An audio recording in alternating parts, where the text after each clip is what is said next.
3 స్తనాలు ఉన్న ఈ అమ్మవారి గురించి మీకు తెలుసా? పాండ్యదేశపు మహారాజు మలయధ్వజుడు మరియు కాంచనమాల దంపతులకు సంతానం లేకపోవడంతో పుత్రకామేష్టి యాగాన్ని చేయిస్తాడు. కానీ ఆ యజ్ఞగుండం నుండి సాక్షాత్తు పార్వతీదేవినే 3 సంవత్సరాల బాలికగా నడుచుకుంటూ బయటకు వస్తుంది. కానీ ఆమెకు పుట్టుకతోనే 3 స్తనాలు ఉండడం చూసి రాజు ఆశ్చర్యపోతాడు. అప్పుడే ఆకాశవాణి ప్రత్యక్షమై ఇలా అంటుంది, ఈ బాలిక సాక్షాత్తు శక్తి స్వరూపమని చెప్పి ఆమెను ఒక గొప్ప యోధురాలిగా పెంచమని చెప్తుంది. తనకు కాబోయే భర్తను చూసిన వెంటనే తనలోని 3వ స్థానం మాయమైపోతుందని కూడా చెప్తుంది.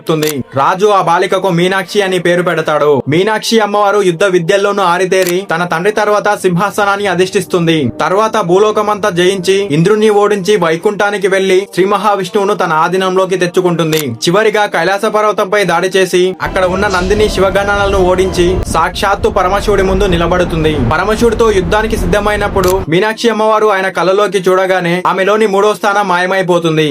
అప్పుడే మీనాక్షి అమ్మవారికి అర్థమవుతుంది ఇతనే తన భర్త అని. పరమశివుడు మీనాక్షి అమ్మవారిని భార్యగా స్వీకరించి సుందరేశ్వరుడిగా మధురైకి వచ్చి మీనాక్షి అమ్మవారిని వివాహం చేసుకుంటాడు. ఆ పెళ్లిలో మీనాక్షి అమ్మవారికి విష్ణుమూర్తి సోదరుడిగా మారి కన్యాదానం చేస్తాడు.